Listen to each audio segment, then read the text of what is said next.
Welcome back, everybody. Welcome back. I think this thing is live. We're doing another new comic book weekly. If you've been longtime viewers of the channel, you know what we do here. Every single Wednesday at 4 p.m. Eastern, I get into the pull list. This week, the pull list is crazy. We got a lot of DC Next Level titles to talk about, so we'll get into that here in a second. We also have a bunch of comic books to review. This is everything that came out last week. Just to give you guys a taste, we got Absolute Batman number 18. We got some Vertigo with Bleeding Hearts number 2. We got some excellent indie series that came out last week with Ninja Turtles, Transformers, Die Loaded, and also The Exorcism at Buckingham Palace, issue number 1, if you guys are into some new horror indie stuff.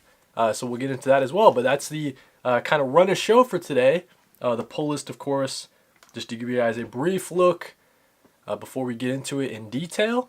There's all the DC Next Level titles right there. Lobo, Batwoman, Deathstroke, the Terminator. So we'll get into it. And then I also do want to talk about, at the very end of today's show, we'll be talking about the, the top 50 ICV2 top 50 comic books of February. So we'll get into it. We'll try to, last time I did the best-selling comic books of the year, I believe, and you guys responded pretty positively when I went over that list with you guys. So we'll be getting into it. I just pulled it up here. The top 50 comic books of February. So we'll get into that list. We'll get into the pull list. And of course, we'll get into the comic book reviews. What do we start with here? We like to start with the pull list, okay? So let's see here. Let's set up real quick. All right. New Comic Weekly. We like to start with the pull list here. So let me get it ready on the other screen. Let's talk about all of the comic books I'm looking to pull for the week of March 18th, New Comic Book Day. There's 15 comics on my pull list. It's a great week for comic books, as you see. A lot of stuff from DC. It's finally DC Next Level, as we see some new creative teams coming onto the titles. We got new number 1 starting up. And then we have some continuations from some of my favorite indie series. So we'll get into that. What's the pick of the week this week? Pick of the week? Probably got to be Batwoman for me. Let me know in the chat. I put a YouTube poll. I'm trying to get a pulse on what people are excited about for DC Next Level. So be sure to vote on the poll, and we'll see what you guys are most excited about. But for me, Batwoman number 1. Greg Rucka coming back to the character.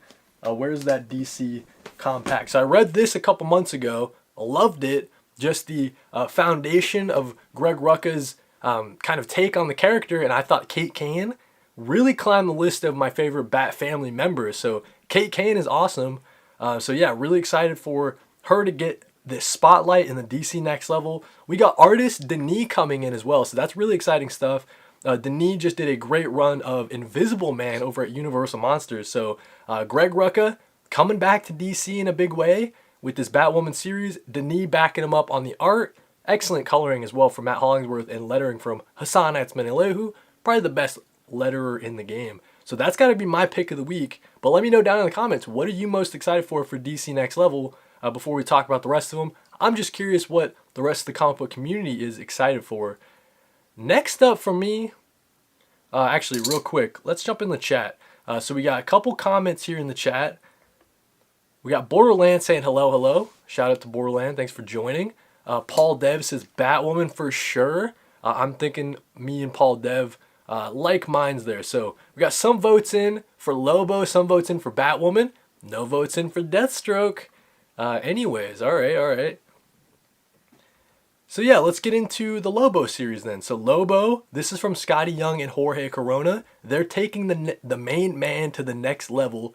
Vroom. The main man's back, baby. So Scotty Young, Jorge Corona, these two have worked together a ton in the past. I love their series, The Me You Love in the Dark. That's some really good horror, sort of psychological thriller type of series, and I thought it was great stuff. So yeah, if Jorge Corona's on it, Scotty Young's on it, could be a series to pull. For me, I'm not the biggest Lobo fan. You know what I mean? Like, I'm not a big fan of the chains, the pouches, It's not a character that I typically kind of latch onto. But with this creative team behind it, it could be a must-pull series. So I'm picking up the first 3. We'll ride it out, see how we feel about it. But Lobo coming out, I know people are excited about it. And then finally, the last DC Next Level title to talk about, at least for today. It's kind of weird that they're all coming out on the same day. There must be some delays or something. That I think at one point they had them like once a week. You know what I mean? So for them all 3 to be coming out the same week, that's all right though. So Deathstroke the Terminator, we got Tony Fleeks, we got Carmine Di Domenico. I thought Carmine's stuff was really cool in Absolute Superman. If you guys caught that, it was in the arc of Absolute Superman's like origin, like his year 1 type of story. And Carmine's stuff was really good there. Also in Batman the Knight from Chip Zdarsky, I thought Carmine's stuff was great there as well. And so Tony Fleece, he's on hot streak, doing Feral, I believe, doing Stray Dogs, doing Local Man, doing Uncanny Valley as well, a really underrated series at Boom Studios. So yeah, this creative team, hopefully they're bringing it. The Deathstroke, the Terminator series, same kind of thing. I'm not a Deathstroke fan necessarily, right? I don't mind him as a character. What's really interesting to me is this creative team, this pairing, and seeing kind of what they do with the Deathstroke character. Same thing here though, I'm only pulling the first 3. We'll ride it out and see how we feel about it after that. But those are the first 3 titles that we're talking about. Again, it's a huge week for me with 15 pulls, and 3 of them are that DC Next Level stuff. So yeah, let me know how you guys are feeling about DC Next Level. If you're excited about it, down in the comments. Real quickly in the chat, we got Deathstroke Looks Sick from Danny P. I feel like out of the 3 initial ones, that one's probably got the least amount of hype behind it. I feel like Lobo, people really like Lobo. The excitement of the, Jason Momoa coming back, not coming back, but portraying the character in the movie. So I feel like Lobo and then Batwoman, you got Greg Rucka coming back. So he's a name that people really do love. I feel like, yeah, Deathstroke, there's just not as much excitement for him as compared to the other ones. We have Borderlands saying, I'm excited for the refresh on Nightwing. Hopefully it's a good jumping on point. Let's get into it. So Nightwing number 136 is the next thing we're talking about. We still have Dan Watters writing it. I've been loving Dan Watters' take for the Nightwing character. For me, it's got that edge to it that I was looking for in the Tom Taylor, Bruno Dondo stuff. Good stuff, like really fun stuff, but I think Dan Watters bringing that kind of darkness, that edge again. I think that's kind of what I was looking for. And we have a legendary artist, Dennis Cohen. Just read all of Dennis Cohen's, well, not all of it, half of the Question Omnibus from Denny O'Neil and Dennis Cohen on the art. And that was some excellent stuff. So seeing what this legendary classic artist, seeing what he brings to this new Nightwing, this new era for Nightwing. So looking forward to that. This is pretty cool. And we have, who's on the covers? These covers are really cool. Oh yeah, Jorge Fornes on the cover. So yeah, just a great package. In theory, this is a great jumping on point, like we have Borderlands suggesting in the chat. So if you're looking to jump on a Nightwing, number 136 is the issue to do it. Kind of similar to how the New Titans series, this is a new relaunch of the title, because previously it was called Titans, I believe, right? And so they're doing the New Titans. We had a new creative team jumping on. We got Tate Bromble, Sammy Basri. Tate Bromble is on a real hot streak lately, doing some Batgirl stuff, doing some Green Lantern Dark, which is a really underappreciated Elseworld story. And then Sammy Basri had really good artwork in the Birds of Prey series with Kelly Thompson writing. Sammy Basri was like a highlight in that series whenever we saw some Sammy Basri art. So this pairing together, I think they're going to be bringing a new fresh take for the Titans. And hopefully this is like a long-running Titans series. I haven't had my own Teen Titans series. Like ever since I've gotten into comic books, single issues, pulling them from DC, there's not, there was the Tom Taylor stuff. It was okay, it was all right. But hopefully this is like a new great starting point for the Teen Titans, because I haven't had, all my time reading comics, I haven't had like a Teen Titans run to point to and be like, that's my series that I started with. So hopefully this can be that. Really excited about that. Really quickly jumping in the chat, we got Hot Dog Comic Book saying Batwoman is my top book for this week. Pretty excited for that. Then Deathstroke, then Lobo. I don't know if it's a pickup. Interesting. Okay, so that's a good placement there. Nice Vactor. We all know Kody's hatred for Tom Taylor. Shout out to Vactor in the chat. Not a hatred, I think Tom Taylor's got some fun stuff. But Tom Taylor's Nightwing, I definitely prefer Dan Watters. That's where I break. New Titans, Too gay for me. Nothing wrong with that, but not for me. That's like the worst comment I've ever received. Hold on. Let me put this user in timeout. All right, I'll put you in timeout. That sounds fun. All right, I timed that guy out for a whole day. Okay, so yeah, we don't call series gay on this channel, so definitely get the hell out of here. Feel free to unsubscribe. We don't bring that kind of energy here. What do you mean this? It's just like, what are you talking about? It's just the Teen Titans, the classic team with some new members. Okay, because it has John Kent? All right, anyways. Bigots, get the hell out of the chat. We're talking about the new Titans over here. Anyways, so that's my thoughts on the new Titans. Looking forward to that. Let's get into the 3 Marvel pickups real quick, because we got Captain America, dude. This has been an excellent series out of Marvel. Chip Zdarsky doing some really cool stuff here, but look at this. Looks like we get title recap. Oh, okay, no. That's just for the recap. But then with the actual story, still Chip Zdarsky, of course. And yeah, we find Steve Rogers is over in Latveria. He's trying to pick up the pieces from his first mission that didn't go so well, all the way back when he first came out of the ice. He's picking up the pieces after One World Under Doom and trying to help out Latveria. They're going through it after the absence of Doom. It's kind of created a power vacuum, and who's going to step into it? Steve Rogers trying to help them out. So that's been a really great series over there. Definitely recommend that one. 2 more Marvel series for the day. We got Ultimate Wolverine issue 15. That's been some really fun stuff from Chris Condon. Capuccio on the art. So that's cool to see Capuccio. Like, hopefully we can ride the rest of the series out with Capuccio. Looks like that is the case. That's cool stuff there. I think that I was saying, though, just in general, I want the Ultimates universe to just kind of end, right? So we have the Ultimates 21. The Ultimates series is like my only lasting interest in the Ultimate Universe. I just want it all to end, but it is cool getting to pull on that shred from that Red Skull kind of versus Captain America stuff that we were seeing. I forgot how many issues ago, but picking up from there would be cool. I thought that was a cool story beat. So Dennis Camp, Juan Jerry, bringing us that excellent story beat there. I'm looking to see that kind of finish out. But just overall, I'm tired of the Ultimate Universe.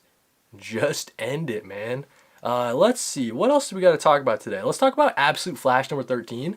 Same kind of thing, guys. In along the same lines as DC Next Level, this is a good jumping on point. If you've missed out on the first 12 issues of The Flash, if you were someone who picked up the first volume but you kind of dropped it, maybe jump on with issue 13. I think that Jeff Lemire kind of found his footing in the series, and I thought that his Wally West characterization is really good. Excuse me. And we're still trying to find, Wally West is still on the run. He's still kind of, going through that teen angst. He's separated from Gorilla Grodd right now, right? So Wally West is really going to be going through it, I'm sure, with issue 13. I'm looking forward to it, though. Jeff Lemire. Henning on the art. Has Henning done previous stuff on Absolute Flash? Looks like it. So, yeah. Looks like we do not have the main series artist, but we got a guest artist. That's fine with me. Looking forward to Absolute Flash. Let's keep it going. What else do we got here? Before we talk about the rest, let's jump into the chat really quick. Let's see. Factor says, boom, get him, K. What an odd comment. Borderlands says, props, Kody, for that. That is odd. Watching that in real time was perfect. Get him out of here. I got to figure out how to get the chat, going on the screen, because then people on the YouTube video later will be able to see what the hell I was talking about. But anyways, Chip knowing that cat book, he's knocking the cat book out of the park, dude. Agree with that. I'm not sure about Batwoman because I never read it. Also, is it a good jumping on point? I think this is going to be a good jumping on point because, I guess I can't, I don't know the full story about Batwoman. I've only read this DC compact, but I thought it was a great introduction to the character. So I think, at least from the solicits and the previews, it's picking up on threads from this. So in theory, I think you could jump onto it. Who left that comment? Danny P. I think you could jump onto it with the new Next Level stuff. But maybe, dude, when you're at the comic shop on Wednesday, if they got the compact, pick it up, man. It's a fast read. I think I read it in 2 sittings, and I thought it really set the kind of groundwork for the Batwoman character, and it got me more excited about reading the next level stuff. So yeah, maybe check out the Compact Comics, see if it vibes with you. But yeah, Borderlands saying, I'm super excited for Night City number 2. Totally slept on, but number 1 was good. Night City. I don't even know what that is. Marcus Longioni says, I'm interested in New Titans. Haven't read since Rebirth. That's what I'm saying, dude. Like, I feel like there hasn't been like a... Because there was a moment there where they were trying to set up the Teen Titans as like the premier team at DC. Like, the Justice League was disbanded, if you guys remember, a couple years ago. And they were trying to make the Teen Titans like, yo, Nightwing is the new leader of the big group in the DC universe, right? But they kind of lost their way a little bit, and the Titans, I don't know, kind of went through like a little bit of a creative changes and stuff like that. Like, I feel like they never got it going as much as I kind of wanted them to. So hopefully this is them doing that. And the other one coming out later in the year, not too interested in that one, to be honest with you. So I might be skipping out on that one. Paul Dev, dude, throwing some euros. I believe that's the symbol for euros. You don't have to do that, but I really appreciate it. Bro's pulling everything but Moon Knight. I was reading that Jed McKay Moon Knight stuff when it was first coming out, but with so many relaunches of the title, like now it's Fist of Khonshu, now it's Mark Spector's dead, or now he's back to life. You lost me. You lost me somewhere in there, but I thought it was excellent stuff, at least as a start, but definitely dropped out. The Hunter23 said, what about Wade Wilson Deadpool? I'm not a Deadpool guy, to be honest with you. Same kind of thing, that crass kind of character with the I guess he doesn't have chains necessarily, but with the pouches, with the pockets, he's kind of the loud mouth, you know, he's cussing and stuff. Characters like that don't really vibe with me, so I'm not really a Deadpool guy, to be honest with you. Marcus Longioni says, might jump on to Superman Unlimited since the new jumping on point. Dark Horse P.O. the week. Pick of the week, Deathstroke. There you go. Superman Unlimited. I was picking that up for a little bit, but I jumped off of it. You're right, though, with the reign of the Superboys coming up. Maybe it is a good point to jump on. Last time I read Titans was in Rebirth 2, so I'm a bit lost. I'm excited to see Tara. I think it is Tara on the cover. Vactor says, I've been trying to find a book at Marvel that's as good as Fraction's Batman at DC. Any recommendations? As good as Fraction's Batman? I don't know about as good. I've been liking the Fantastic Four series from Ryan North. Captain America's really good too, but I don't know about as good as Fraction's Batman. I don't like Deadpool either, but I like Lobo. I'm a walking contradiction. No worries there. Kevin B says, don't worry about all those other Marvel books. You need to be buying Infernal Hulk. I've heard good things about that one. Moon Knight is a better movie character than a comic character, IMO. I've been enjoying Infernal Hulk. Okay, yeah, so some love for Infernal Hulk in the chat. Let's jump back into the pull list, though, right? So, continuing on, we talked about everything above here. Where are we at? Let's talk about Wonder Woman real quick, right? So, this is the Wonder War beginning. So, again, in theory, a new great jumping on point for the Wonder Woman title. If you wanted to get into, you want to see what Trinity's all about as a character, now might be a good point. We have Tom King and Daniel St. Pierre coming back in. Hopefully the Wonder War is their last arc, but I thought that the Mouse War, the Mouse Man arc was good, the Mouse Island arc, that was probably the highlight of the series for me, so hopefully they can keep the positive momentum going with this Wonder Woman title. Let's see. Got some great indie series to talk about, like Exquisite Corpses number 11. We have 11, 12, and 13 before this series finishes. And James Tynion IV is doing some incredible stuff with the rest of the corpse crew on this one. The last surviving killers have arrived in the town square, ready to finish their blood-soaked game. So it looks like we're potentially coming to the end of this Exquisite Corpses series. We know that they're continuing with Season 2. They're continuing with a game. I think they're doing like a movie or a show. This is going to be a real big thing, like beyond just the comic book. So if you guys have been enjoying Exquisite Corpses, we have a lot more of it coming. That should be pretty fun as that series closes out. G.I. Joe real quick. G.I. Joe number 20.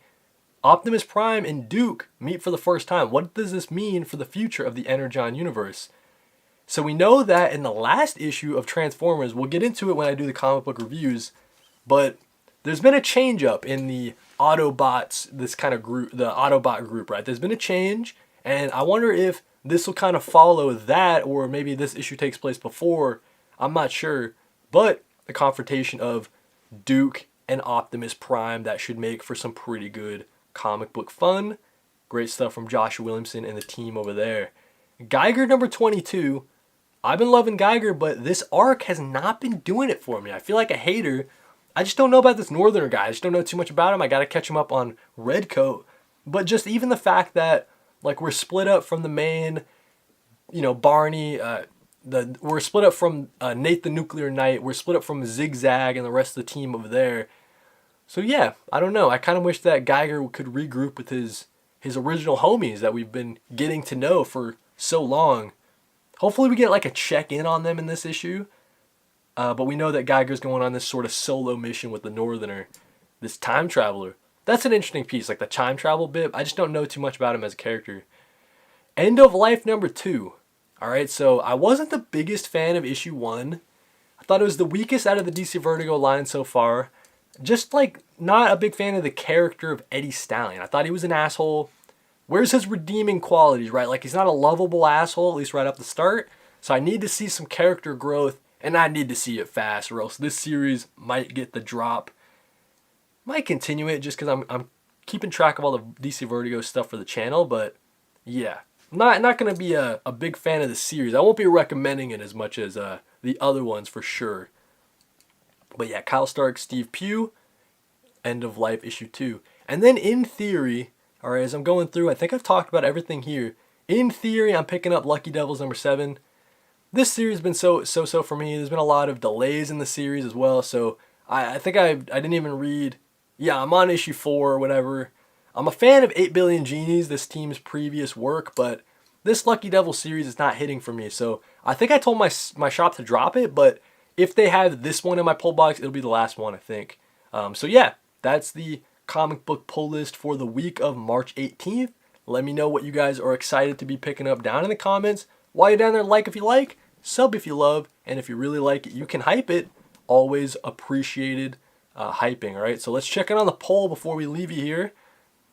We got 43% for Deathstroke, just 5% for Lobo. So that's kind of surprising to me. Not as much excitement for Lobo. And then 52% for Batwoman. That's how we're ending the poll. My community more excited about Batwoman. Next up, Deathstroke, then Lobo. But yeah, pretty interesting stuff there. Let me know what you guys are picking up, like I said, and read more comics. Alright, so if you guys have been watching New Comic Weeklies, you know how that works. That'll be its own video. Work smarter, not harder. Next up, we're going to do some comic book reviews. Let me give you guys a quick little preview before we get into the chat a little bit, right? So we got some Absolute Batman, some Bleeding Hearts, DC Vertigo, TMNT, Transformers, Die Loaded, and a new number 1 from IDW Dark, The Exorcism at Buckingham Palace. So that's the comic book reviews we'll be getting to in a second. And then also, don't forget it, the big topic for today, at the very tail end of the show, the top 50 comic books of February 2026. If you guys are curious on how the market's doing, what's selling, what isn't. And then if we have time, we might be doing the top 20 graphic novels of the month, of March as well. But that's only if we have time, all right? Because there's 50 comics to get through. I don't know how long it's going to take. But if not, we'll do that next week for next Monday's New Comic Weekly. But real quick, let's get into the chat, catch up with some comments. Okay, Ryan North FF, I need to catch up on that. I've been loving it. The new volume I think is really strong. They got some interesting story beats. There's this evil version of Sue Storm that's like from an alternate version, like an alternate universe, and she's like evil. So imagine if Sue Storm was super powerful, right?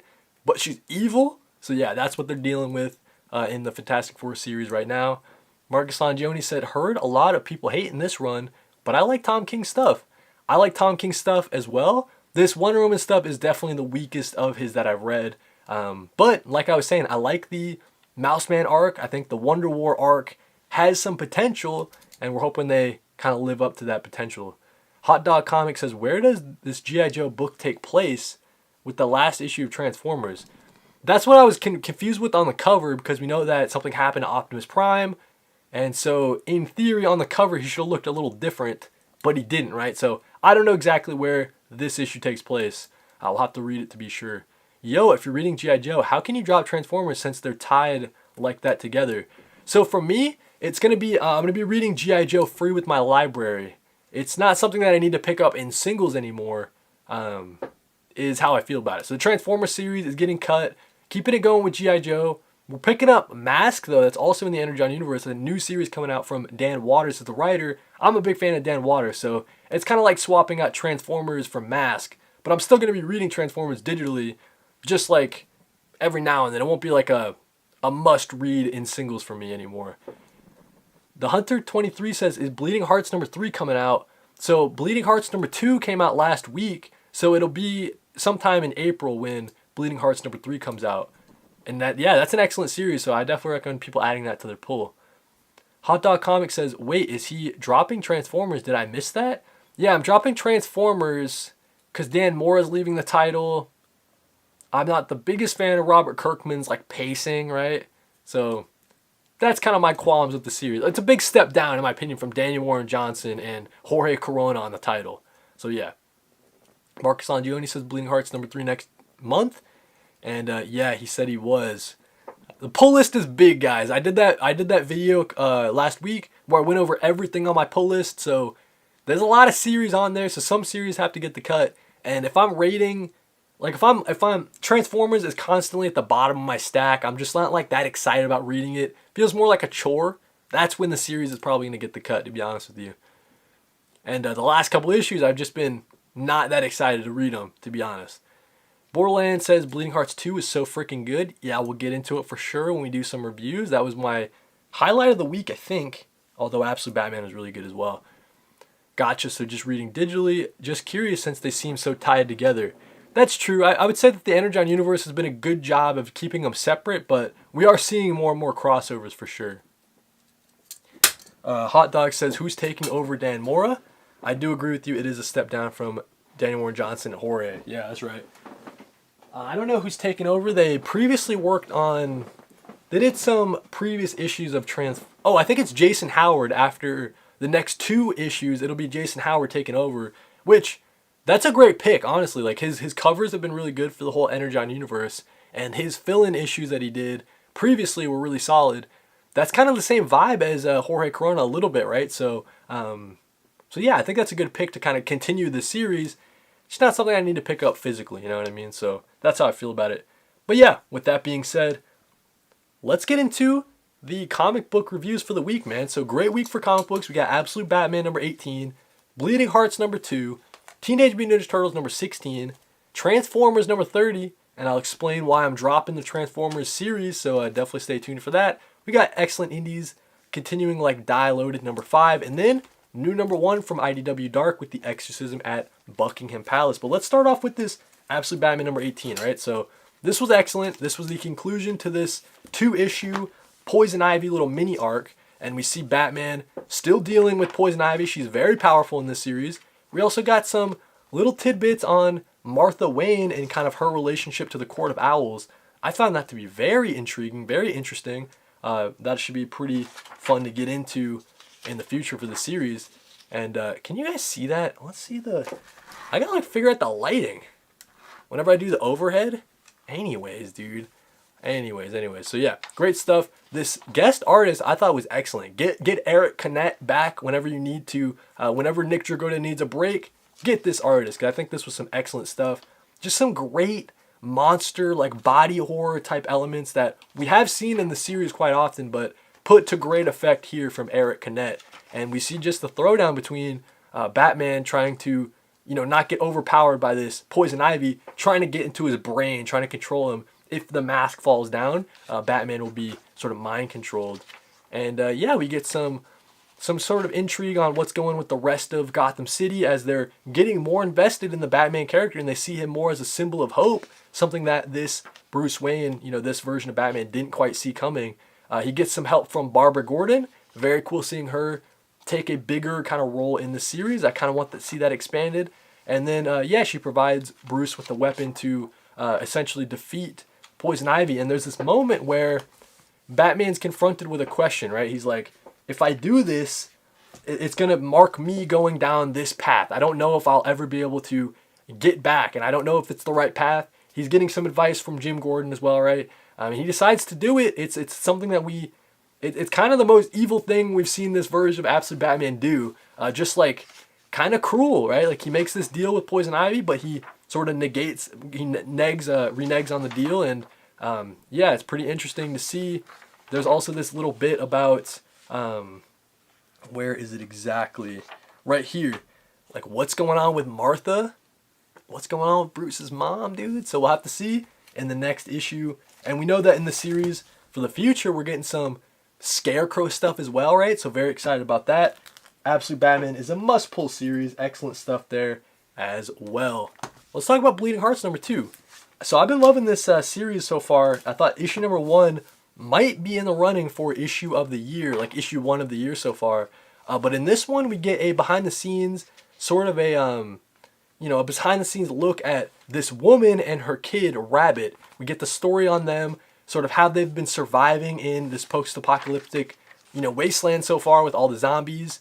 Kind of all of the sort of situations that they were in beforehand, the loss of the father, right? And we see that she's just on her own trying to take care of her daughter. But we get some intrigue here as we see Poke, the zombie from the first issue. He is trying to take care of this woman and this girl, providing them with supplies and stuff like that. So yeah, and man, I gotta say, this issue might have been better than issue 1, which is pretty insane because I loved issue 1. But just, yeah, like the heart in this series is here, like immediately from the start. This relationship, it's like the classic, like if you played the Walking Dead game, right? You got that Clementine kind of relationship. If you played The Last of Us, of course, you got that Ellie. Sort of like that older figure trying to take care of this person in the post-apocalypse. Like how do you do it? How do you provide for them? How do you keep their innocence kind of in this like brutal and dark world? And yeah, just this bit of, Poke trying to take care of, and hey, I found this kid's bunny. And it's like, yo, that's a zombie, bro. That's not how zombies are supposed to work. So as we see in the very end, it looks like potentially the zombie's going for the kid. The kid's named Rabbit, by the way. So really cute there. But then, yeah, I think he's friendly. So we'll have to see kind of how this relationship evolves, if Poke and the woman and Rabbit are going to go together on this adventure or something. I don't know. But yeah, it's obvious that Poke is unlike other zombies, and excellent artwork too. I do want to mention from Stepan Morin and Matt Hollingsworth. I just got to say, man, this is like a must-pull series at this point. Some excellent stuff from Dennis Camp. Like right now, right? You got so many great Dennis Camp series. The Ultimates is ending. Assorted Christ Events continues to be awesome. Of course, you got Absolute Martian Manhunter, but that's ending as well. Like, 3 months down the line, Bleeding Hearts is going to be the Dennis Camp series to be reading. I think that we're set up to have like a really amazing run here. So yeah, jump on Bleeding Hearts, a really, really good DC Vertigo series. Real quick, let's catch up with the chat. Bleeding Hearts 2 was so freaking good, says Borderland. Actually, I already read this stuff. Hot Dog Comics, that's sick. I collect his variant, so that's good. Marcus Longioni says Bleeding Hearts was so good. Lots of love for Bleeding Hearts in the chat. That's really cool to see. Danny P says he's loving Bleeding Heart, or he's enjoying Bleeding Hearts as well. Don't want to put words in your mouth. But yeah, so yeah. Marcus Longioni, Danny P. Everybody's loving Bleeding Hearts, dude.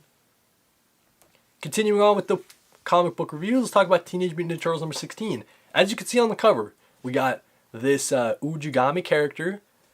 Spoiler alert, alright, it's Splinter, alright? So Splinter's back, and he's taking up this Ujigami character, and he's trying to go after anyone that poses to be a threat for his sons, for the Turtles. He's trying to take them out.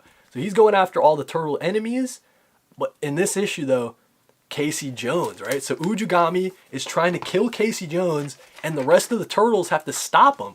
So this was like an interesting moment here. Let me get to right here.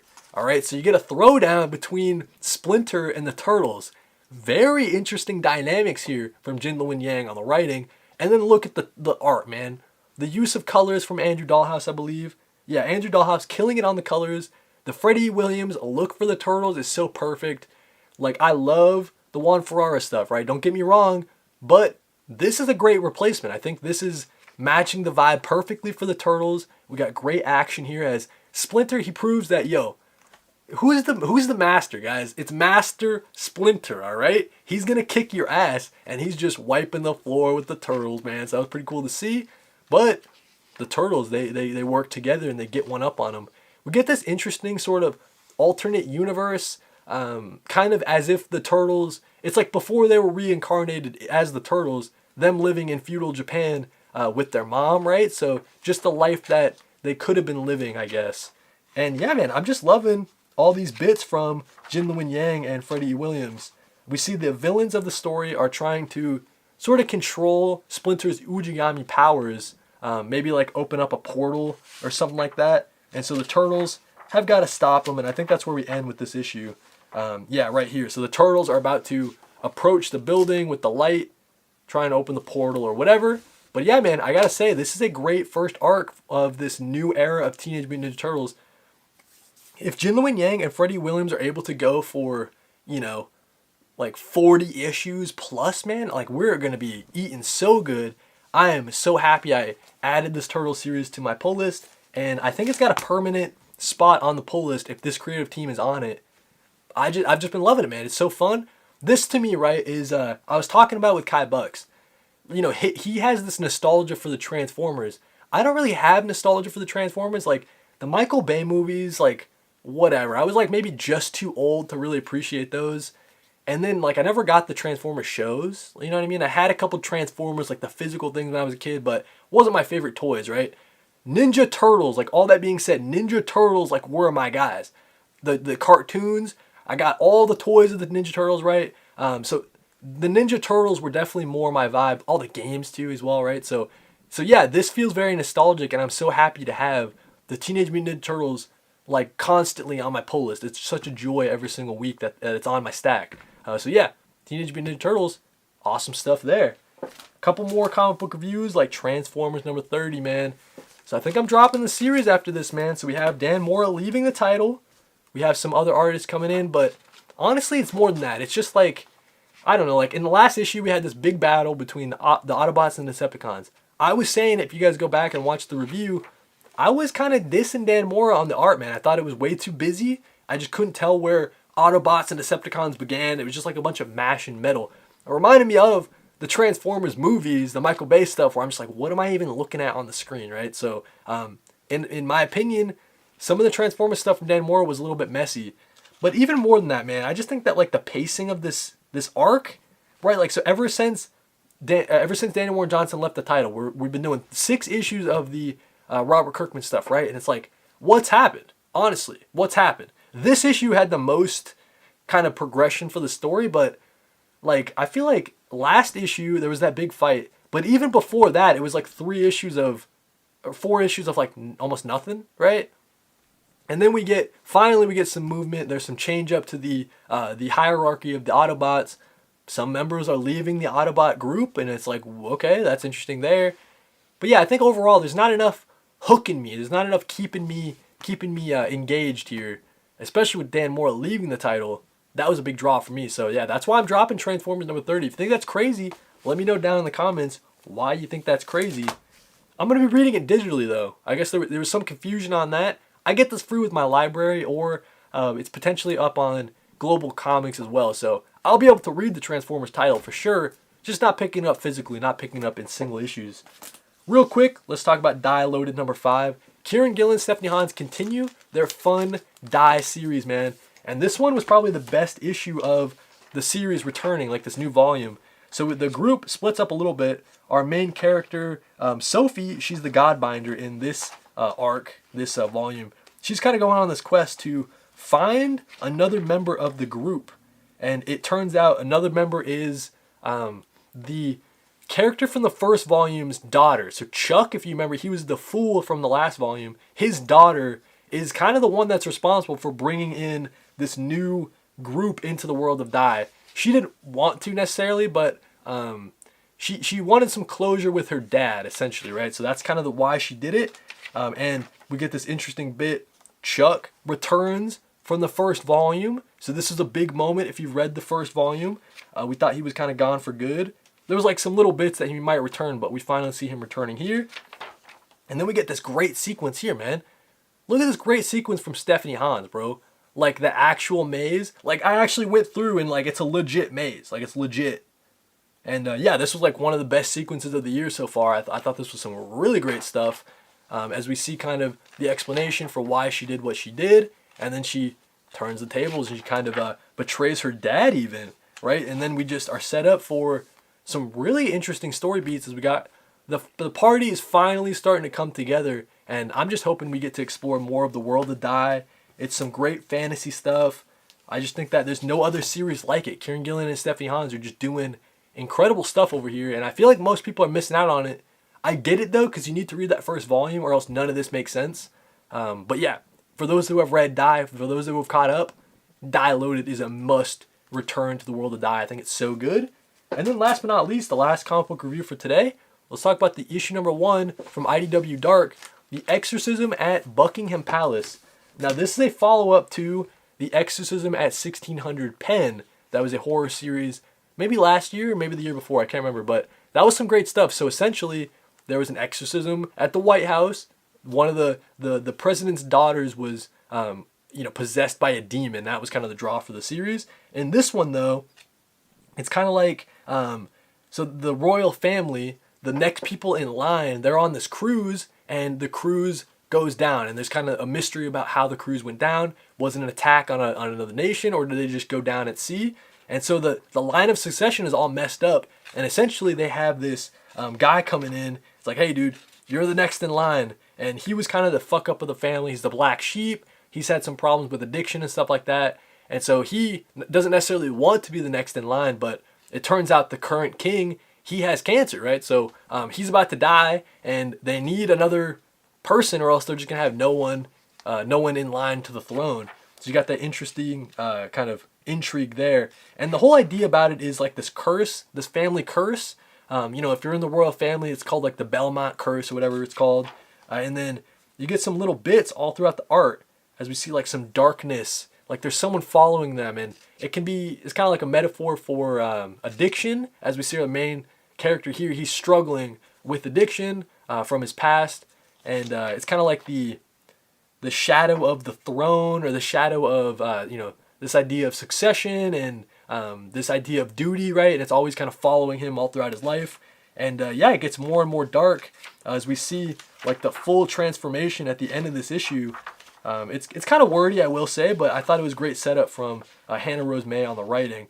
But let me just show you this, right? So yeah, we're getting dark with this artwork, man. So kind of like this Cthulhu, otherworldly presence kind of vibe, and potentially our main character, the guy who's next in line for succession, maybe he's getting possessed, right? So some interesting bits here. I thought this was a great number 1. If that setup sounds interesting to you, definitely check it out. I think the writing's pretty sharp. The characters are pretty set in stone. Like it's kind of the pieces are all there, right? So I'm interested to see how it all plays out in the next couple of issues. So yeah, if you're interested in some horror stuff, IDW Dark has a lot of great horror series, and I think Hannah Rose May is a big reason why. She's just killing it over there. And great number 1 from IDW Dark. Definitely recommend it. But those are the comic books that I wanted to talk about for this week, man. So excellent stuff with The Exorcism at Buckingham Palace. Die Loaded continues to be awesome. Transformers, the last Transformers I'll ever be picking up. Teenage Mutant Ninja Turtles, just itching that nostalgic, I've had this kind of need for Teenage Mutant Ninja Turtles in my life, and this is definitely filling that void. Bleeding Hearts continues to be an amazing series out of Vertigo. And then last but not least, of course, we got Absolute Batman, the end of the Poison Ivy arc. Excellent stuff there. But yeah, great week for comic books. Let me know down in the comments what you enjoyed reading, and while you're down there, like if you like, sub if you love, and if you really love it, you can hype it. Really appreciate it. I'll catch you next week for some more comic book reviews. Alright, real quick, we'll jump into the comments. I really want to like Teenage Mutant Ninja Turtles, but Sophie Campbell's Teenage Mutant Ninja Turtles was so good. Hated the Michael Bay movies. I was into the old cartoons, so Transformers always has a special place. Transformers 1 was surprisingly good. I've heard good things about that movie, yeah. And then love Teenage Mutant Ninja Turtles 2, but need to start the Jason Aaron run. I'd recommend it. I think that volume number 1's out. I don't think volume 2 is out yet. But yeah, I think that all 12 issues of the Jason Aaron stuff, it's interesting because like for the longest time in that, the Turtles weren't together, right? So you're waiting for the Turtles to be together, but once you finally get the Turtles together, it's like a full circle moment, and I think the payoff is really there. Hot Dog Comics says, Dan Mora has stunning art, but it feels too clean for Transformers. I can't really explain it because I love Mora, but Corona and D-Dubs was a perfect fit. That's why I think Jason Howard might be a good pick. He's kind of in between the clean, like overly clean look for Dan Mora and also the kind of messy, almost anime inspired from Jorge Corona and D-Dubs. I feel like Jason Howard is kind of in the middle between those two styles. And I think that's his name, Jason Howard. Hopefully I'm not getting that wrong. But yeah, last topic for today. Let's see, my wife texts me. They're playing Lucy Dacus. Oh, that's fun. Anyways, last topic for today for New Comic Weekly. Dude, so annoying. I gotta search it again. Hold on. Top 50 comic books, ICV2. And yeah, thanks for everybody for joining for another New Comic Book Weekly. Hopefully you guys are having a good Monday. And let me see here. Okay, here we go. Let's test it real quick. Alrighty, so today we're talking about the top 50 comic books of February 2026. You guys enjoyed when I did the breakdown for the best-selling comic books of the year for 2025. So I think we're going to do this very regularly. Hopefully you guys enjoy me doing this every single month. But the way we're going to start this, right, let's see here. This is ICV2 is the source for this information. This first table down here, books by dollars. I don't care about that, man. We're doing by units sold. I don't care if you're, you have a $6 book, it sells more, so it inflates your place on the chart.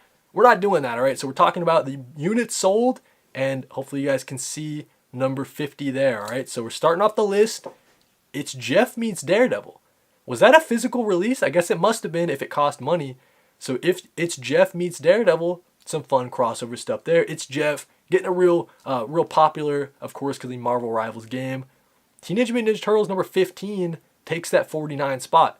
Excellent stuff from IDW. I was just talking about how it makes me feel so nostalgic for the Turtles. Some excellent stuff now that Jin Lewin Yang has taken over the title, and I think that is worth jumping onto for sure. Alien vs. Captain America number 4 at 48. Some cool stuff there with the crossover. We know that Alien, Predator, Godzilla, these legacy characters have been crossing over a lot in the comic book space, and I heard pretty good things about this Captain America crossover. Trigger number 4. Oh wait, that's not the whole name. My bad. Daredevil / Punisher, the Devil's Trigger. So a little crossover series there. I think it was a 4-issue mini from Marvel Comics. So far Marvel Comics coming in hot with 3 placements on the list so far. But let's talk about some DC, all right? So we got Superman number 35, DCKO tie-in. I think that was that the Lex Luthor focused one? I forget, but all the DCKO tie-in stuff was pretty excellent. And just a continuation of Joshua Williamson's excellent Superman title. I think it's been so fun. One of my favorite ongoings out of DC for sure. Wolverine number 15. All right, so some people, I don't even know who's writing that one, but some Wolverine love out of the X-Men titles. I feel like the community, maybe the majority of the community, at least like online, the buzz around the X-Men titles is not very hot, but obviously if it's selling well, it's selling well. So let me know down in the X-Men. Let me know down in the comments if you're enjoying the X-Men titles. Justice League Unlimited number 44. So yeah, Justice League Unlimited number 16. Another DCKO tie-in. That was part of the Terrific 10 stuff. Pretty fun stuff there. Surprised to see it at the top 50 selling. Number 43. This is cool to see. Absolute Martian Manhunter number 8. That's a really cool to see that in the top 50. One of the underappreciated books coming out of the Absolute universe right now. I know that it's not for everybody. Some people might see it as a little bit weird. It's a little wacky, right? The art is kind of out there. It's kind of mind-fucky at times, right? But I just love the Absolute Martian Manhunter stuff from Dennis Camp and Javier Rodriguez. Just an excellent creative team right there. G.I. Joe number 19. So excellent stuff. That might be part of the Dreadnought War. I can't remember. But yeah, I've been having a lot of fun with the G.I. Joe title. I've said for the longest time it's my favorite part of the Energon universe. So yeah, that's pretty cool stuff there. Number 41, Exquisite Corpses number 10. So Image Comics, got some pretty higher placements than Marvel so far, with number 42 and number 41. Exquisite Corpses, the James Tynion IV hotness, right? So a lot of people are just buying it on name alone, I'm sure. James Tynion has that kind of name value. But other than that, it's been a real fun, sort of battle royale horror series. That's pretty cool stuff there. We have, out of Marvel Comics, we have Godzilla Infinity Roar. Not sure what that is. Maybe that was a little one-shot. I'm not sure. But again, Godzilla getting so much love over in the comic book space. So that's pretty cool to see. Breaking into that 30, the high 30s, we got Ultimates number 21. My favorite part of the Ultimate Universe. That's cool to see Dennis Camp. Dennis Camp's just killing it so far, man, with his placements. And yeah, that's a highlight for me out of Marvel Comics. And 21, which one was that? I can't remember which one that was. Was that the Luke Cage focused one? Generation X23 is at the number 38 spot. I can't speak too much about Generation X23, but I see that Iron Man number 2 is at that 37 spot. That was a pretty strong issue, man. I think that the Iron Man title is really surprising me so far. Maybe the biggest surprise of the year is how much I like this Iron Man title. Usually not an Iron Man fan, but I think Josh Williamson really gets the lovable asshole that a lot of people haven't been able to get for me as far as the characterization of Tony Stark goes. Number 36, we got some X-Men, some Ultimate X-Men. I think that was the last one from Peach Momoko. A beautiful send-off from everything that I've heard. I'm still a little bit behind. I've been reading this series digitally. I was pulling it at one point. I think I dropped it at issue 13 or something like that. But yeah, I got to go back and finish it once it's all up on the app. Because as I'm catching up, man, that was probably the underground hit from the Ultimate Universe. And I feel like it was kind of getting underappreciated for sure. But yeah, so far we got a lot of Marvel comics dominating the list. Maybe that's to be expected. Maybe DC Comics has a lot of the higher placements. So let's keep it going. Number 35, Storm, Earth's Mightiest Mutant. So new number 1 for Storm. People speak very highly about the Storm series for the last couple years. I don't know if this is a continuation of that. I assume it is. But yeah, the Storm character keeps getting leveled up. People are really loving the kind of direction that that character has taken in the Marvel Universe. So at number 35, we got that Storm. Number 34, Sirens, Love Hurts. That's pretty cool to see. I think that was a DC Black Label title. It's like a, I think this one is kind of like an origin story for how, no, that's a Harley Quinn and Poison Ivy like specific title. I forget which one this is. I think this is the DC Black Label, so that's pretty cool to see that it has a, pretty high placement. It's in the top 50. Uncanny X-Men, some more X-Men making it into the list at number 33. And then we got Black Cat, number 7 at number 32. I think G. Willow Wilson's writing that one, and people love that, man. So I think the Black Cat character is really fun. Not a Black Cat guy, right? I don't know if it's a series that speaks to me, but if you're reading the Black Cat series, a lot of people speak very highly about it. And then, all right, next up, guys. You can't see it on the screen. The next one might make people a little bit upset. Absolute Wonder Woman 16 at number 31. So not even breaking into the top 30, bro. We got the best Absolute title, the best DC ongoing at 31, man. So a little bit disappointing. A little bit disappointing. That's all I'm going to say. I'm going to jump into the chat, see how people are feeling about the list so far, right? Okay. Mark Slongione says, since you're a huge fan of TMNT, are you going to be getting the TMNT Magic the Gathering cards?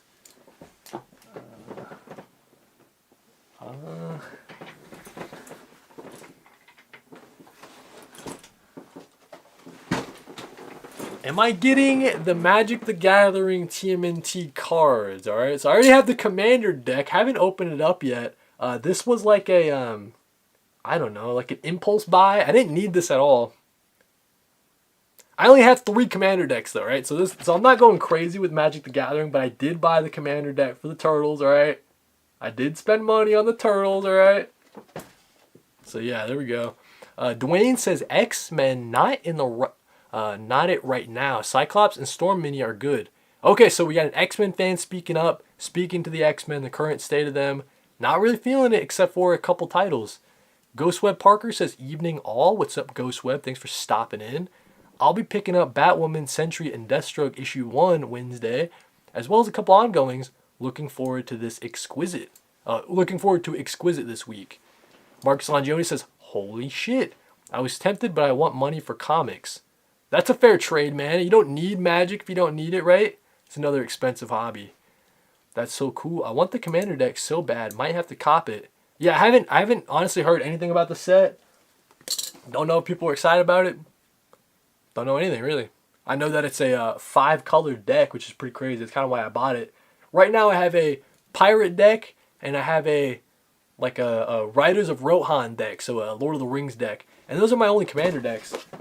So, yeah. Those are my only commander decks. But then now, I did buy the,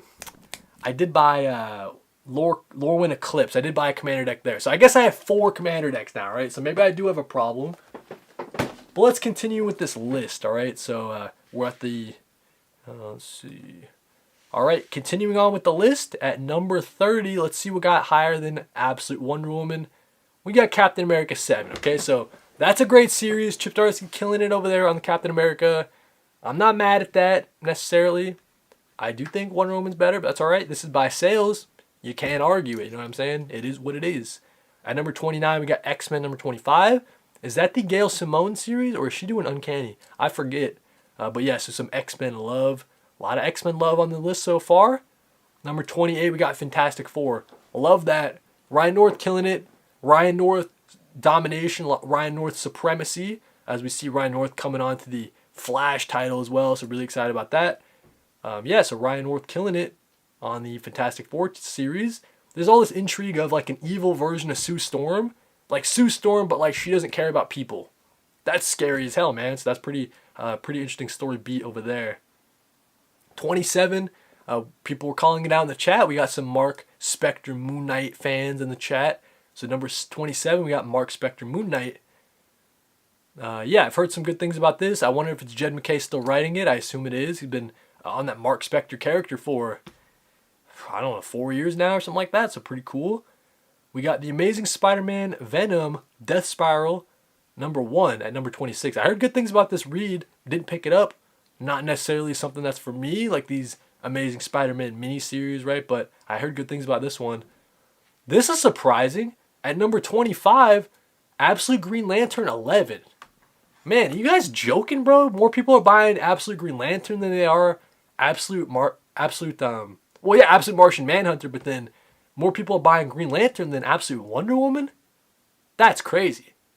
That's crazy. I feel like that's crazy. That might be the craziest placement so far. Everything here makes sense, but Absolute Green Lantern's selling more than Absolute Wonder Woman. All right, number 24, we got Magic and Colossus. Some more X-Men love, of course. Continuing with the X-Men love at number 23 with Uncanny X-Men 23. Was that planned? Also, the fact that 23 is like an important number in the X-Men universe. Was all that planned? That seems kind of weird. Just a weird coincidence, right? But next up, Wolverine, Weapons of Armageddon. I know people are excited about Chip Zdarsky having a bigger role over at the Marvel, over in the Marvel bullpen, and people are excited about his Armageddon event. So that's a great placement there. Love seeing this. Number 21, we got Bleeding Hearts number 1. Excellent stuff. So Dennis Camp's coming to play, bro. Dennis Camp's all over this list with Bleeding Hearts, getting such a high placement. Love seeing that. The Vertigo, the return of Vertigo. We'll see if any more Vertigo titles place. But yeah, that's really cool to see. Hopefully people are enjoying this Vertigo title, man. And then at number 20, we got Cyclops. So someone in the chat was shouting at the Cyclops series and saying it was one of the highlights from the X-Men series right now. Number 19, we got Ultimate Wolverine. Number 14, Chris Condon. Shout out, man. Chris Condon, also a writer who's going to have a bigger role over in Marvel in the next couple months. So, cool stuff from Chris Condon. Thought the Ultimate Wolverine stuff is like, it's not like world changing, right? But I do think it's a fun take for the Logan character, kind of mixing him with the Winter Soldier. I think it's cool stuff over there on the Ultimate Wolverine side of things. Number 18, we got Punisher 1. I know people are excited about the Punisher getting his ongoing. I feel like he's another character that Marvel just keeps restarting his ongoings, right? But hopefully this is like the one that'll last a long time. I know people are excited about this. I think it comes out in a Red Band edition too. So that might help the sales as well. I'm not sure. At number 17, we got Transformers. So yeah, Transformers number 29. I have dropped the series, right? But I think this was the issue with the big battle between all the Autobots and Decepticons. I know people really liked it. Let me make sure. Yeah, that was the last issue. So the big battle, people were liking it. I wasn't a big fan of it, to be honest, with the Dan Mora artwork. I thought it was a little messy at times. Scrolling up a little bit, number 16. Okay, some Absolute Martian Manhunter number 9. So it must have been like a reprinting of 8 that was below or something like that. So number 9 has a huge high placement. That's crazy. Dennis Camp again, man. Dennis Camp, I think he's had 4 titles on the list so far. So yeah, that's a great news for Dennis Camp. Great news if you're Dennis Camp. All your books are selling well. But yeah, so shout out to Dennis Camp. Absolute Martian Manhunter number 9. The Martian and John Jones are still split up. We'll see how they get out of that situation there. Number 15, Amazing Spider number 22. So yeah, pretty low placement. I thought that this would be a top 10 for sure, just based on, you assume an Amazing Spider-Man is always selling, but coming in at number 15, maybe a little bit of a surprise to see it that low. Number 14, the current printing of Absolute Batman number 15. So this is interesting. So, all right, so issue 18 came out in March. So issue 17 would have been in February. So even though this says current printing, is that a reprint? I don't know what that means, all right? So, but, seeing Absolute Batman placed on the list, no surprise, I'm sure. Is this the only Absolute Batman we see on the list? We'll have to see. I assume not, but yeah, we'll have to see. At number 13, we got Wade Wilson Deadpool number 1. I know people were excited. Same way that people were excited about the Punisher series starting up. Wade Wilson getting another ongoing, and I know people were pretty hyped about that when it was coming out. At number 12, we got Amazing Spider-Man number 21. So this was the, Amazing Spider-Man comes out every 2 weeks, right? So we feel real bad about the Amazing Spider-Man guys. If you're picking up Amazing Spider-Man, they got you by the balls. You're picking up 2 issues every single month. I can't really say anything about that. Being a Batman fan, though. Anyways, let's continue. Number 11, speaking of Batman, we got Absolute Batman number 16. So, again, I think that issue 17 came out in March. So still, Absolute Batman, an issue came out. We'll have to see if it places higher than reprints. So Absolute Batman getting a ton of placements on this list out of the top 50. I think we've seen Absolute Batman like 3 times so far. Or maybe that's second. I don't remember. Number 10. So just breaking that top 10. We got Ultimate Endgame number 2. Marvel's event, right? I think the Endgame event is so weak, though, dude. I will be honest with you guys. Like, I do not give a shit. I don't care. Kill them all. Kill the whole universe. I don't care. Just end it. That's how I feel about it. But yeah, with that being said, let me check the chat real quick. See how everybody's feeling about it. Scrolling up.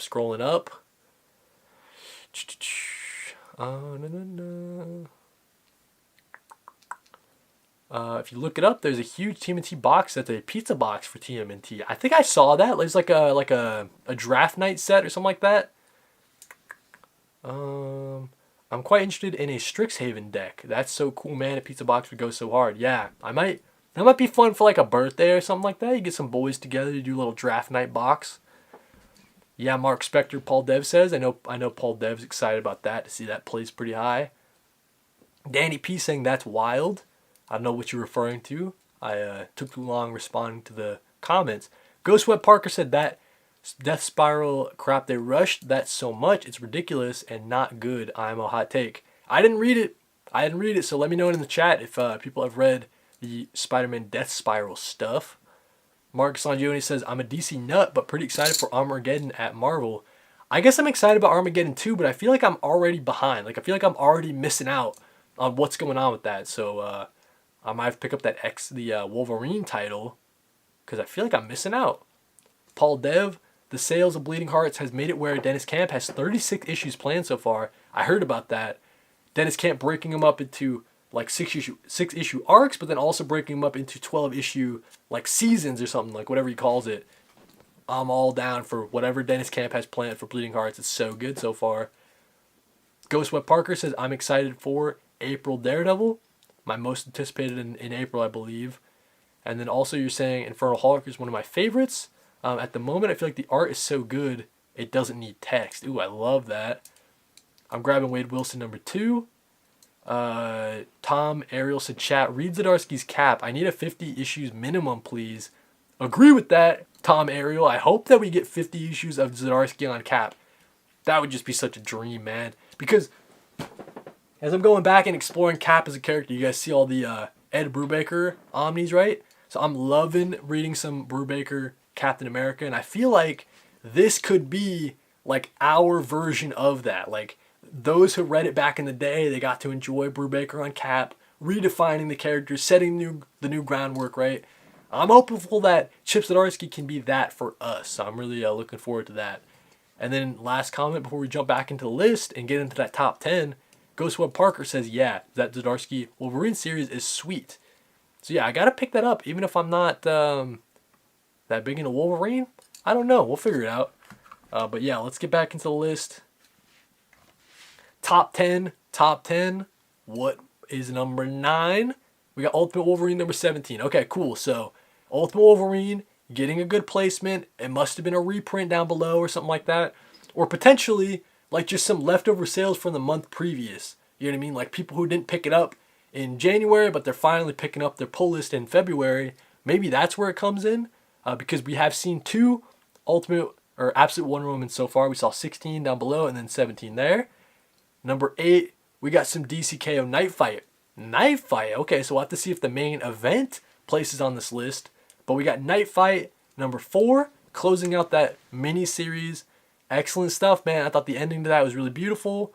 The whole series as a whole, it's like, I don't know if it's so necessary to read, right? But it did have some good exploration of the Batman and Robin character dynamics and kind of the legacy that Batman leaves. And I thought that was all pretty interesting stuff. And the way that it ended was really beautiful.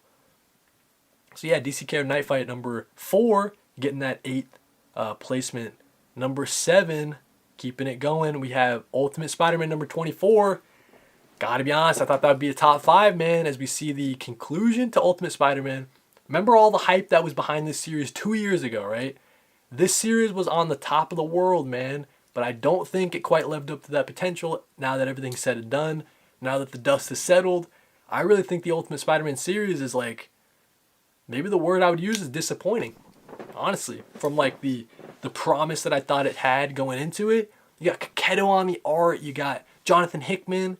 Like, that series had so much potential, but I don't think it ever lived up to it, to be honest with you. Number 6, though, let me know down in the chat if you agree with that. But number 6, cool to see Absolute Superman, especially in a top 10 placement.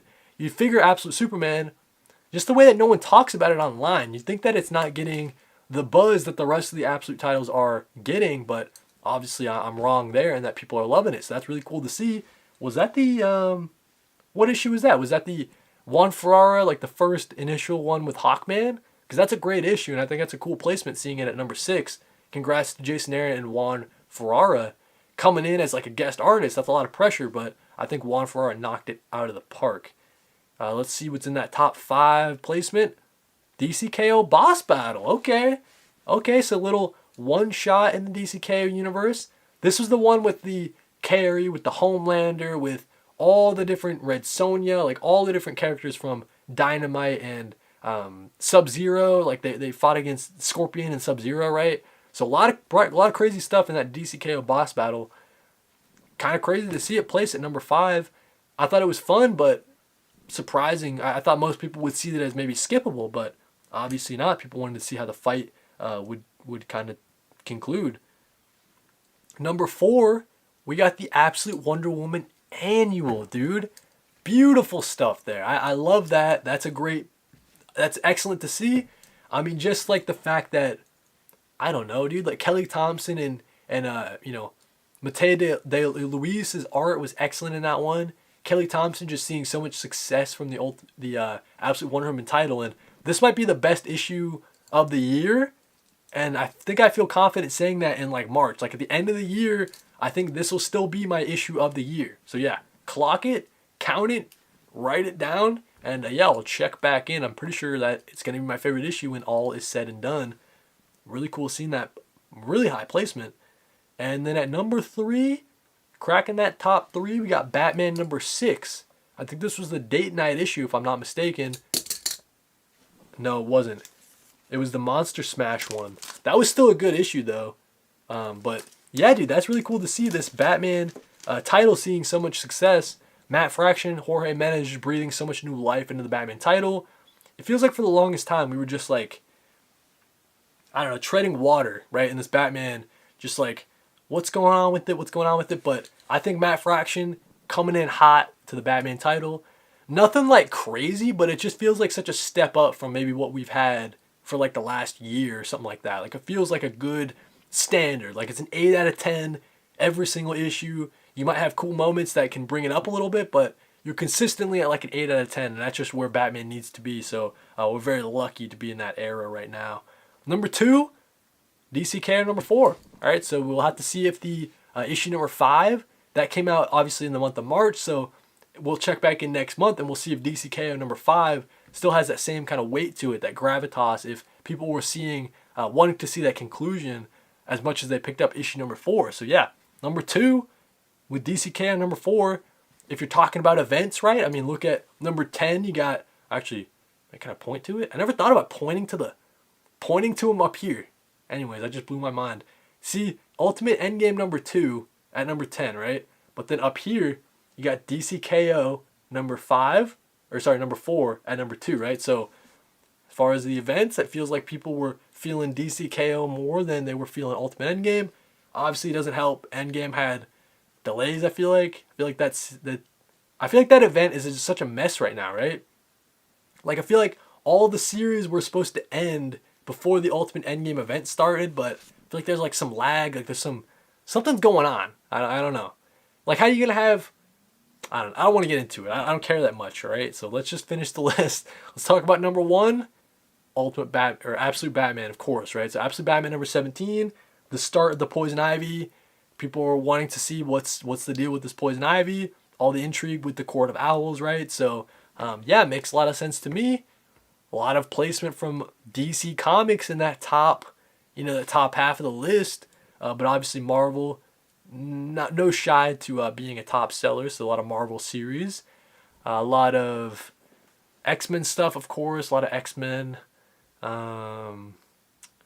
Yeah, man. I don't know if anything stuck out to you guys as I'm scrolling through. I would say, like, as far as the indie comics, there's not a lot of indie comics placing. Like, you do have Teenage Mutant Ninja Turtles, of course. Exquisite Corpses is cool to see, but it's usually just like your G.I. Joe, your Transformers, your TMNT. As we see, yeah, dude, it's DC and Marvel all the way up and down the list, except for you get your Exquisite Corpses, G.I. Joe, Transformers, and Teenage Mutant Ninja Turtles. So yeah, with that being said, that was the top 50 best-selling comic books of February 2026. I love doing lists, man. I love kind of analyzing the comic book industry, trying to see what's trending, what people are latching onto. But staying away from the spec stuff, dude. I don't give a shit what the hell's specking. Like, oh, Dork. People are going crazy for Dork number 1, but they're excited for it because they're trying to sell a movie. They're not even trying to read the comic. None of that, man. We focus on, like, what are people actually reading? What are people enjoying? So I like doing this list. Hopefully you guys enjoyed me reacting to the list. Hopefully you guys saw some surprises as well. So yeah, if you like this, like if you like, sub if you love, of course. And if you really like it, you can hype it. And yeah, I really appreciate you watching another list. I'll be doing them all the time, man. Yeah, so catch you in the next one. Alrighty, so for those that don't know, New Comic Book Weekly is a live show that I do every single Monday at 4 p.m. Eastern. We go over the week's pull list, we go over the previous week's comic book reviews, and we do a big topic. I don't even know what the big topic is before I start recording sometimes. I decide like an hour prior to. But yeah, that's New Comic Book Weekly. Again, that's 4 p.m. Eastern every single Monday. Hope to see you guys live. But yeah, if you guys are in the chat, thank you guys so much for joining for another Comic Book Weekly. Let's respond to some comments before we say goodbye. Tom Ariel just said they confirmed a third arc about 1 hour ago. Third arc of what? I'd be curious. Third arc of what? Let me know. Ghostwell Parker says, I've been reading Ultimate Wolverine trades and love them. The first 6 are really deep, and I like the whole dynamic with Logan having to get back to being human from the beast he's turned into. I thought for the longest time, like, that dynamic was some of my favorite stuff in the Ultimate Universe. Like, that idea of Logan, like, having him, his ability to, like, reason and stuff, like, taken away from him, and he's forced to be this savage monster, kind of seeing that redemption, that kind of crawl back, I think is really cool. That's been a really fun journey to kind of watch. Tom Ariel says there was a lot of number 1s from Marvel in February, so I'll say Cap was like in the top 20, 25. That's fair. What a great annual. Absolute Wonder Woman. That issue was fire. Glad people are enjoying that one. I thought that was really, really good stuff. Ghost Sweat Parker saying, hype me up. Really appreciate anybody hyping me up.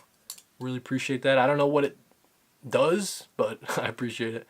Tom Ariel says, which omnibus reprints did I vote for? I didn't vote for Omar's Omni thing yet. I don't really care about the Marvel one, but I might vote for the DC one. That could be a fun video. And then you said Cap third arc. That's cool to hear that Captain America is continuing. A highlight from Marvel for sure. But I think that's it, man.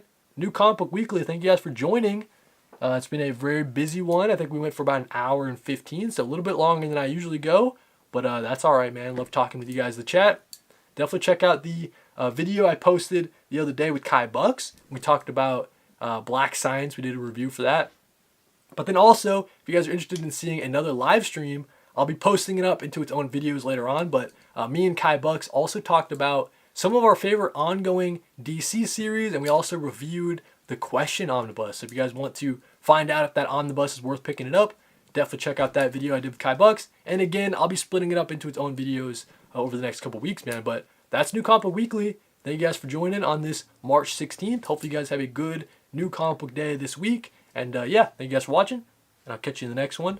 Don't forget to read more comics, man.